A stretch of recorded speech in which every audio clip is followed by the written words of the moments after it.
Good morning, students. This class is for class 11th students. Today we are starting, as you know, we are studying 5th unit adulthood and we are starting next chapter today. This is care and maintenance of fabric. वस्त्रों की देखभाल एवं रखरखाव। आज हम कपड़ों की देखभाल और रखरखाव के विषय में पढ़ेंगे। इस चैप्टर की सबसे पहले हम इंट्रोडक्शन लेते हैं, भूमिका लेते हैं। जैसा आप सब जानते ही हैं कि वस्त्र हमारी मूल आवश्यकता है और हमारी जो पर्सनैलिटी है उसमें निखार वस्त्रों के कारण ही आता है।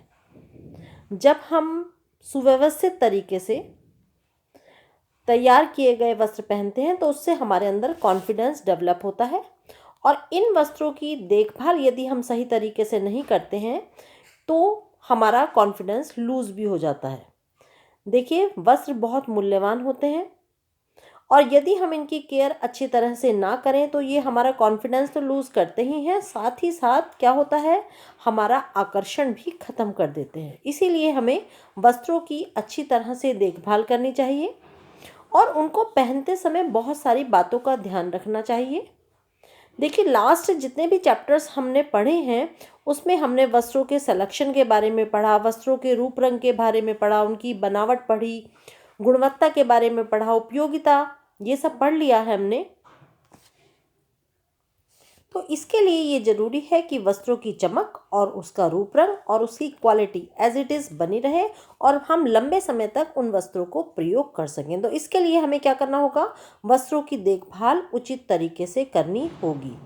और यदि हम वस्त्रों को किसी भी प्रकार का फिजिकल डैमेज नहीं देना चाहते, जैसे वस्त्र हमारा कोई कटे ना, फटे ना, उधड़ने से उन्हें बचाना है, उसके रूप रंग खराब ना हो, तो उसके लिए हमें कुछ बातों को ध्यान में रखना है। जैसे हमें ध्यान रखना है कि यदि वस्त्र पे कोई दाग धब्बा लग गया है तो उसको धूल मिट्टी को इस तरह से हटाएं या उस दाग धब्बे को इस तरह से हटाएं कि वस्त्र को कोई नुकसान ना पहुंचे, वस्त्र की चमक खत्म ना हो, वस्त्र की गर्माहट खत्म ना हो, उसका कड़कपन खत्म ना हो और वस्त्रों की क्रीज एज इट इज़ बनी रहे, उसमें सिलवटें ना पड़ें। तो हमें इन सब बातों का ध्यान रखना होगा। इसके लिए हम देखेंगे वस्त्रों की देखरेख की बहुत सारी विधियां और उसके स्टेप्स। तो सब हम वस्त्रों की देखरेख और उसकी विधियां पढ़ना शुरू करते हैं। सबसे पहले हम इसकी पहली विधि लेते हैं, वस्त्रों की मरम्मत या फिर मेंडिंग ऑफ क्लोथ्स। कभी कभी यही क्वेश्चन आपसे पूछ लिया जाता है कि मेंडिंग क्या है। तो मेंडिंग का अर्थ क्या है, वस्त्रों की मरम्मत करना।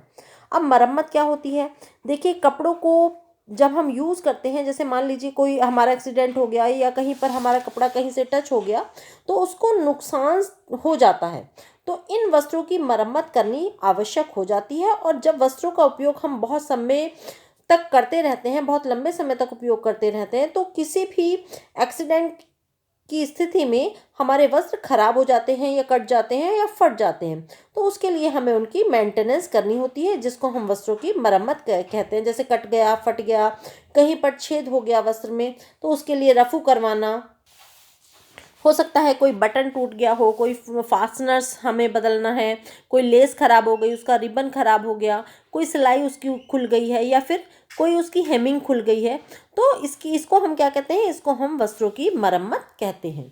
अब इसी का हम सेकंड पॉइंट लेते हैं।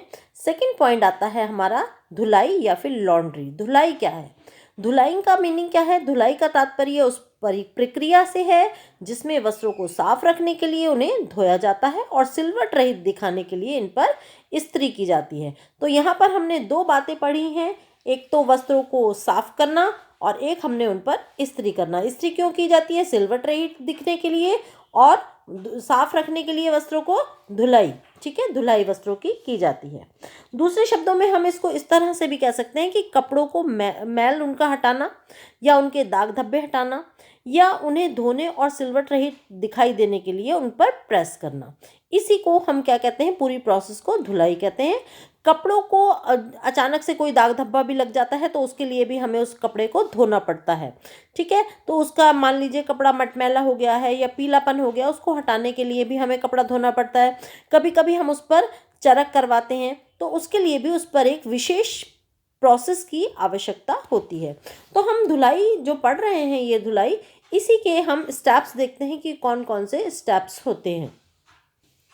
देखिए, जो वस्त्रों की धुलाई की प्रोसेस है, इसके बहुत सारे स्टेप्स होते हैं। सबसे पहला इसका स्टेप होता है कि कपड़ों के जो दाग धब्बे हैं उनको हटाना। कभी कभी एग्जाम्स में यही क्वेश्चन पूछ लिया जाता है कि धुलाई प्रक्रिया के चरण बताइए। तो पहला स्टेप क्या है इसका?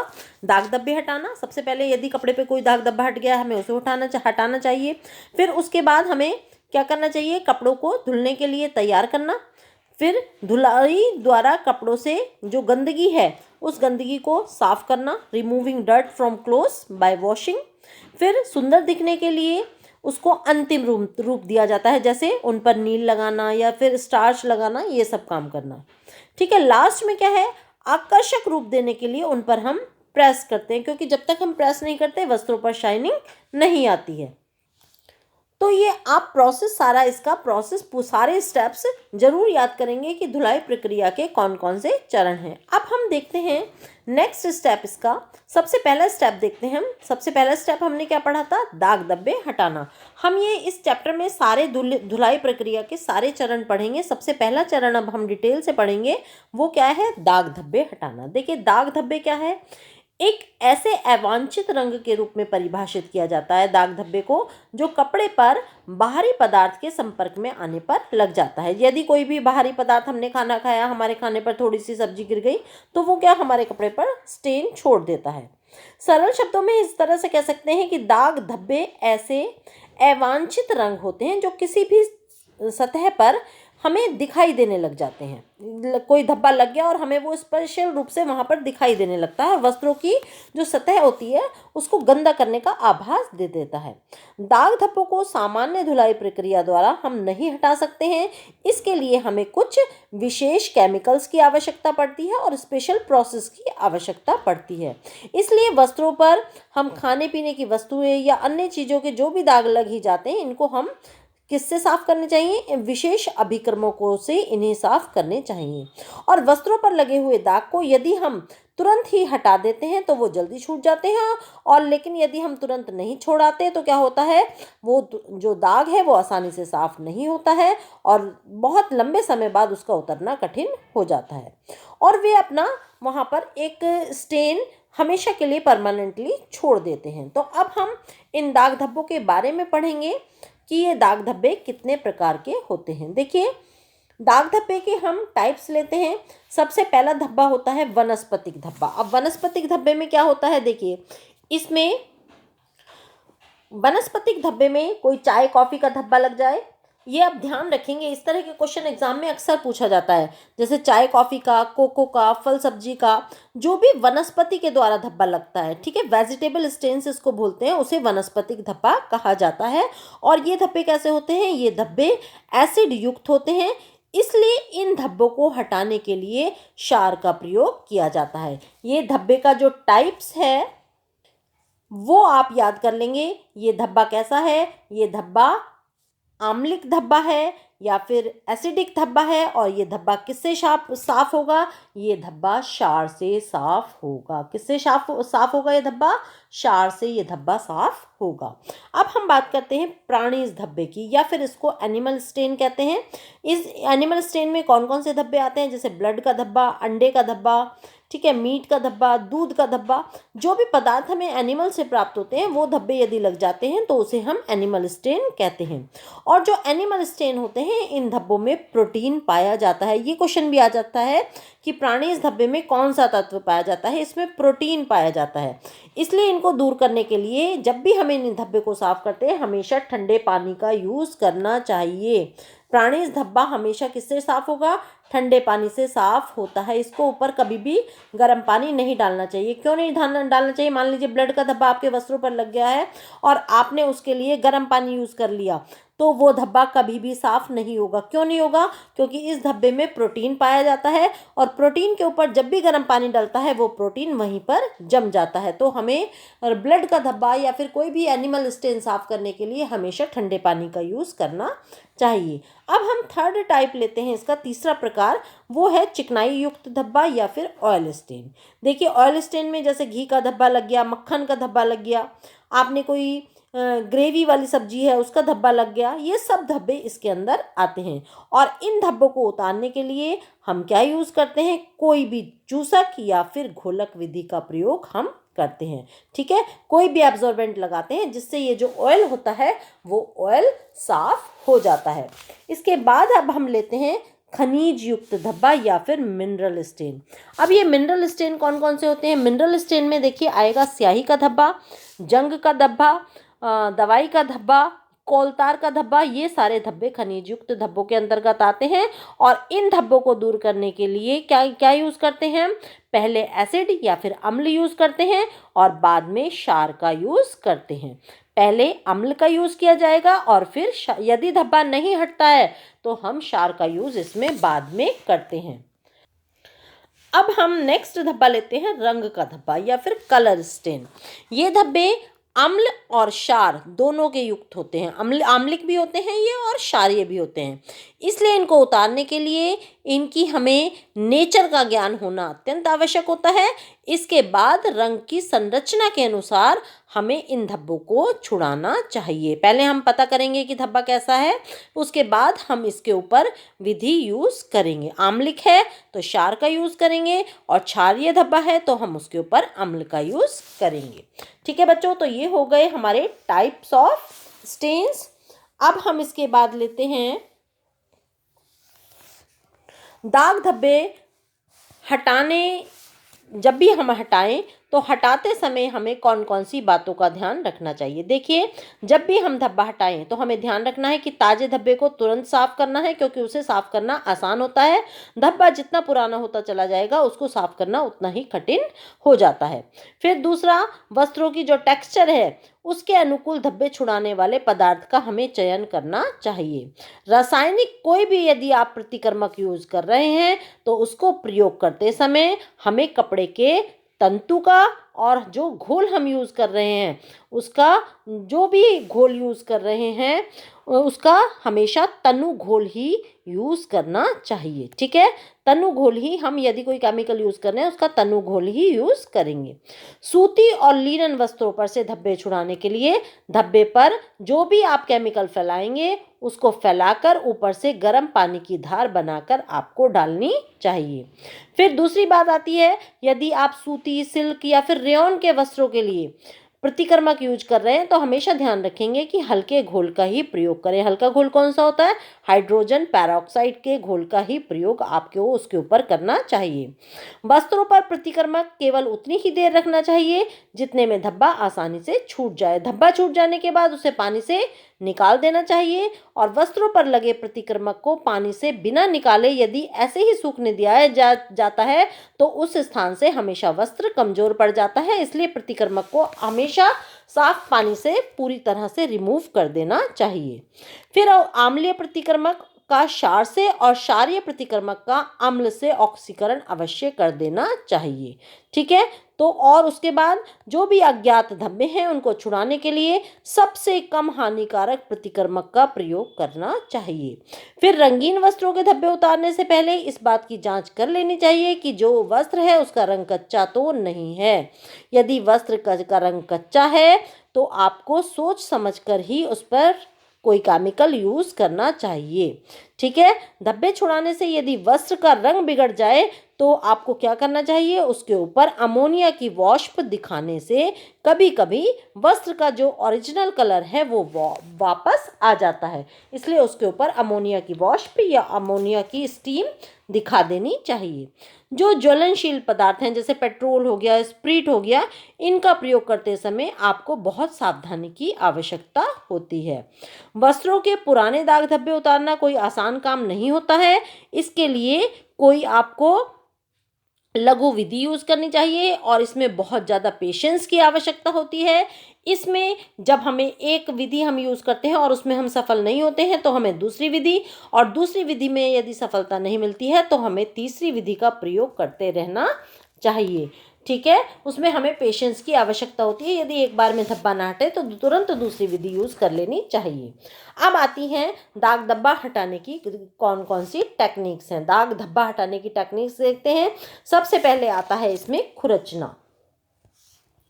देखिए जो खुरचना है, खुरचने द्वारा उन धब्बों को भी हटा दिया जाता है जो वस्त्र की सतह पर जम जाते हैं, और ऐसे जमे हुए धब्बों को क्या करना चाहिए, चाकू से या हल्के हल्के से किसी भी चीज़ से, ब्लेड से खुरच कर झाड़ कर हटा देना चाहिए। इसके बाद अब हम लेते हैं डुबोना या फिर डिपिंग। दाग धब्बे हटाने की इस टेक्निक में कपड़ों के दाग धब्बे जो भी होते हैं उस हिस्से को कपड़े की प्रकृति के अनुसार उस अभिक्रमक में डुबो दिया जाता है और फिर उसको रगड़ लिया जाता है। नेक्स्ट आती है स्पंज से साफ करना, स्पॉन्जिंग। इस विधि में कपड़े के दाग धब्बे वाले भाग को एक हम समतल सतह पर ब्लॉटिंग पेपर के ऊपर फैला कर रखते हैं। फिर दाग धब्बे वाले भाग पर स्पंज की सहायता से हम कोई अभिक्रमक लगाते हैं। फिर कुछ देर के बाद दाग धब्बे वाले भाग के नीचे जो ब्लॉटिंग पेपर रखा है उस पर अभिक्रमक सहित दाग धब्बे वो उसके अंदर सोख लेता है। इसके बाद नेक्स्ट हम लेते हैं ड्रॉपर विधि। जो ड्रॉपर विधि है, इस विधि में दाग धब्बे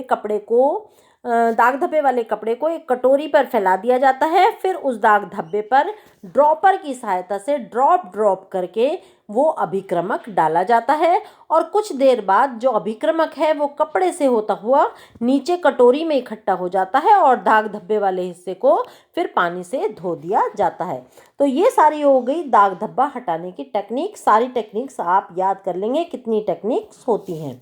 अब नेक्स्ट इसके बाद हम लेते हैं दाग धब्बे हटाने के अभिक्रमक या फिर साधन कौन कौन से हैं। Reagents for stain removal. सबसे पहला जो होता है वो होता है इसमें चिकनाई सॉल्वेंट घोल। अब ये जो चिकनाई सॉल्वेंट घोल होता है, ग्रीस सॉल्वेंट्स जो होते हैं ये कौन कौन से होते हैं, तारपीन, मिट्टी का तेल, सफ़ेद petrol, methylated spirit, acetone, carbon tetrachloride और कुछ प्रमुख जो होते हैं चिकनाई सॉल्वेंट घोल भी होते हैं। ठीक है, तो अब हम दूसरा देखते हैं। दूसरा है हमारा चिकनाई अवशोषक। चिकनाई अवशोषक कौन कौन से होते हैं, इसमें देखिए मिट्टी आती है, भूसा आता है, टैल्कम पाउडर आता है, स्टार्च आता है, फ्रेंच चॉक आता है, ये सब चिकनाई अवशोषक हैं। फिर इसके बाद आता है पायसी कारक। कौन कौन से होते हैं, पायसी कारक होते हैं साबुन, डिटर्जेंट, सबसे अधिक प्रयोग किए जाने वाले पायसी कारक पदार्थ होते हैं। फिर आता है अम्लीय अभिक्रमक। कौन से होते हैं, ठीक है, जो क्षारीय धब्बे हटाने में यूज़ किए जाते हैं वो कौन से हैं, एसिटिक एसिड और सिरका, ऑक्जेलिक एसिड, नींबू, टमाटर, कोई भी खट्टा दूध हो सकता है, दही हो सकती है। ठीक है, उसके बाद कोई भी खट्टा पदार्थ आप ले सकते हैं, वो एसिडिक रिएजेंट्स होता है जिसका प्रयोग क्षारीय धब्बे हटाने के लिए यूज़ किया जाता है। फिर उसके बाद क्षारीय अभिक्रमक हो गया। क्षारीय अभिक्रमक हम किसको हटाने के लिए यूज़ करते हैं, आपको सभी बताया था। जो धब्बे वानस्पतिक धब्बे होते हैं, जो धब्बे अम्ल युक्त धब्बे होते हैं, उनको हटाने के लिए क्षारीय अभिक्रमक का यूज़ किया जाता है। इसमें क्या क्या आएगा, अमोनिया, बोरेक्स और बेकिंग सोडा, ये सब इसके अंदर आ जाएगा। फिर आता है विरंजक अभिक्रमक या फिर ब्लीचिंग एजेंट्स। ब्लीचिंग एजेंट्स दो प्रकार के होते हैं, चलिए देखते हैं कौन कौन से प्रकार के होते हैं। ब्लीचिंग एजेंट्स हम लेते हैं, अब सबसे पहले हम लेते हैं ऑक्सीकारक। ठीक है, ऑक्सीकारक विरंजक लेते हैं सबसे पहले। ये कौन से होते हैं ब्लीचिंग एजेंट, इसके अंदर सबसे पहले आ गई सनलाइट्स। ठीक है, आप दो तरह के ब्लीचिंग एजेंट्स पढ़ेंगे। सबसे पहले आप पढ़ रहे हैं ऑक्सीकारक विरंजक और दोबारा आप पढ़ेंगे कौन से, अपचयनकारी या विरंजक या फिर रिड्यूसिंग एजेंट्स। तो सबसे पहले हम ऑक्सीकारक विरंजक पढ़ लेते हैं। इसमें सबसे पहला है सूर्य का प्रकाश। कोई भी धब्बा लग जाए उसको हम सूर्य के प्रकाश में फैला देंगे, वहाँ पर धब्बा क्या होगा, जो जैसे मान लीजिए आपने घास पर फैला दिया और घास में उपस्थित क्लोरोफिल, फिर वहाँ की नमी और हवा में ऑक्सीजन, इनके कारण धब्बा अपने आप ब्लीच हो जाता है। धब्बा इसमें सबसे अच्छा उदाहरण है हल्दी का धब्बा, धूप में डालकर तुरंत ही वो ऑक्सीकारक विरंजक के थ्रू साफ हो जाता है, वो है सूर्य का प्रकाश। ठीक है, दूसरा आता है इसमें सोडियम हाइपोक्लोराइड। ठीक है, सोडियम हाइपोक्लोराइड क्या है, ये भी ऑक्सीकारक विरंजक है, ऑक्सीकरण ब्लीच है। इसे हम जैवल वाटर भी कहते हैं। इसमें जैवल वाटर में क्या होता है, वॉशिंग सोडा और क्लोराइड ऑफ लाइम। ठीक है, इसको मिलाकर इसको बना लिया जाता है।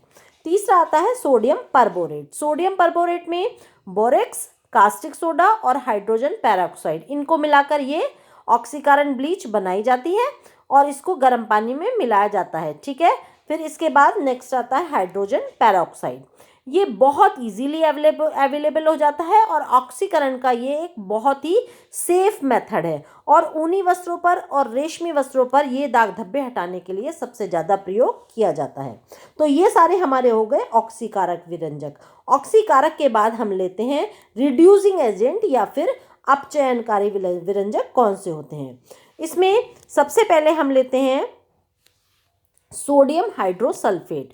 सोडियम हाइड्रोसल्फेट क्या है, ये पाउडर फॉर्म में मिलता है और जब इसको गर्म पानी में, ठीक है, पानी में मान लीजिए किसी भी पानी में भिगो लेते हैं आप और धब्बे पर लगा देते हैं तो ये क्या करता है, ऑक्सीजन को अपने अंदर सोख लेता है और वो धब्बा साफ हो जाता है।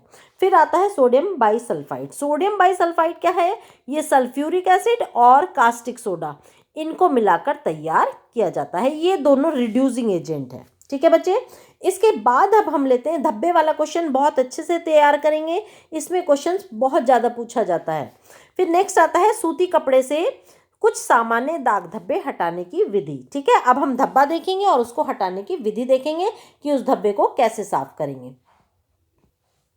देखो बच्चों, ये आपको बहुत इजीली समझ आएगा। ये टेबल मैंने आपके लिए स्पेशली बनाई है।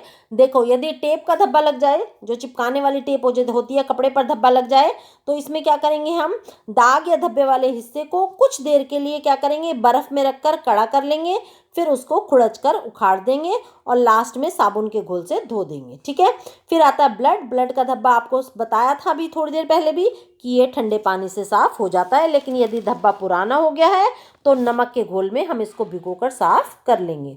फिर आता है बॉल पॉइंट पेन का धब्बा। बहुत ज़्यादा लग जाता है बच्चों के, पढ़ने लिखने वाले बच्चों के कपड़ों पर। तो इस धब्बे को हटाने के लिए हम क्या करेंगे, ब्लॉटिंग पेपर लगाएंगे नीचे और उस पर मेथिलेटेड स्प्रिट के साथ स्पंज करेंगे और धब्बा धीरे धीरे उससे साफ कर देंगे। फिर आता है मोमबत्ती की मोम का धब्बा। मोमबत्ती की जो मोम लग जाती है, कपड़े पर लगी हुई मोम के हिस्से को कुछ देर के लिए आप ठंडे पानी में भिगो देंगे, जिससे क्या होगा, मोम सख्त हो जाएगा और फिर मोम को खुड़च कर हटा देंगे और उसके बाद कपड़े को क्या करेंगे, कुछ देर के लिए सफ़ेद सिरके में डुबोएंगे और फिर उसको ठंडे पानी में खंगाल कर निचोड़ कर सुखा देंगे।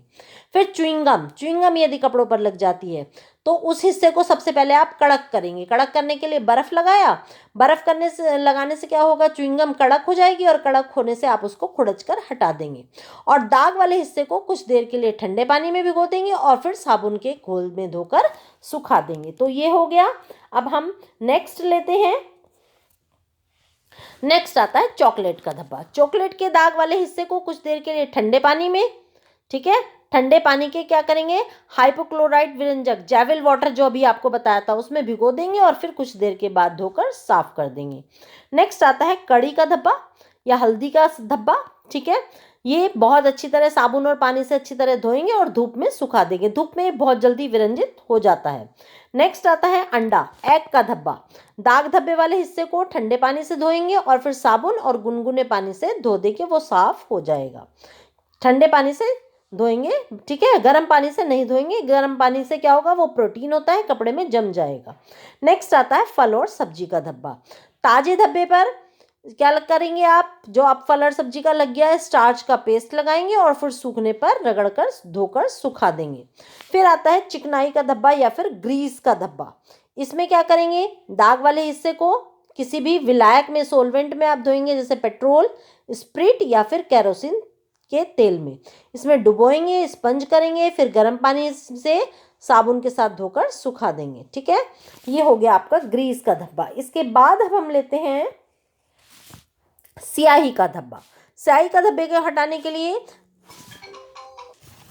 हाँ जी बच्चे, स्याही का धब्बा आप कैसे साफ करेंगे, इसमें आप ताजे धब्बे को साबुन और पानी से साफ करके हटा देंगे।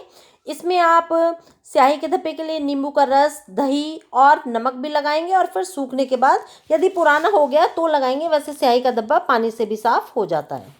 ठीक है, उसके बाद हम लेते हैं आइसक्रीम का धब्बा। आइसक्रीम का धब्बा, धब्बे वाले भाग को चिकनाई विलायक युक्त स्पंज से साफ करेंगे, फिर साबुन वाले गर्म पानी से अच्छी तरह धोकर सुखा देंगे। फिर नेक्स्ट आता है लिपस्टिक। लिपस्टिक का धब्बा एग्जाम में अक्सर पूछ लिया जाता है और इसको हम साफ करते हैं मैथिलेटेड स्पिरिट से। ठीक है, मैथिलेटेड स्पिरिट में कुछ देर के लिए भिगोएंगे और फिर साबुन और पानी से धो देंगे।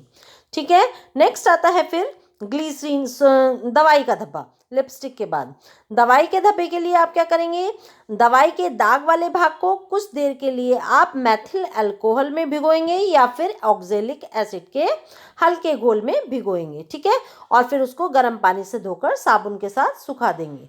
नेक्स्ट आता है फिर ओस का धब्बा। ठीक है, मिल्ड्यू।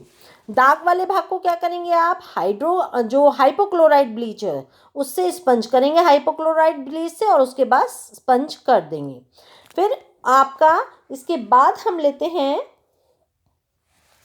दूध या क्रीम का धब्बा। दूध या क्रीम का धब्बा साफ करने के लिए दाग वाले भाग को आप क्या करेंगे, विलायक युक्त स्पंज से साफ करेंगे और फिर ठंडे पानी से धो देंगे।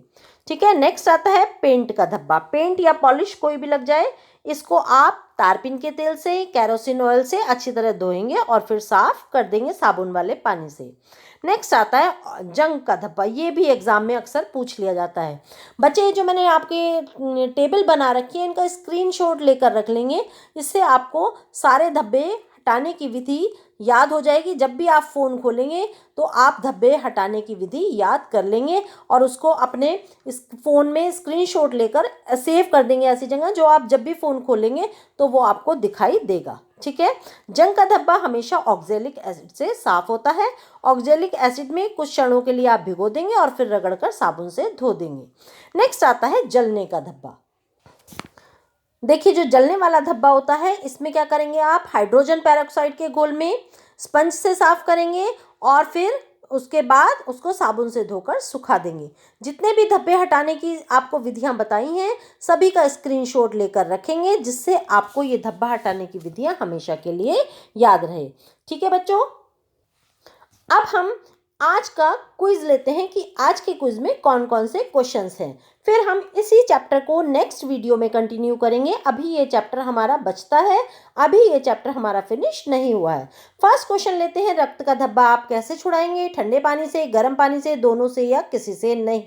जिन्होंने वीडियो को ध्यान से देखा है, सारी बात सुनी है, वो सारे क्वेश्चंस एक ही बार में सॉल्व कर देंगे, उन्हें कुछ भी देखना नहीं पड़ेगा। नेक्स्ट क्वेश्चन आता है, मेंडिंग से क्या तात्पर्य है, वस्त्रों की देखरेख, वस्त्रों की मरम्मत, वस्त्रों का उपयोग या वस्त्रों की आवश्यकता। आंसर जरूर करेंगे कमेंट बॉक्स में, जिससे पता लगता है कि आपने वीडियो को कितने ध्यान से देखा है।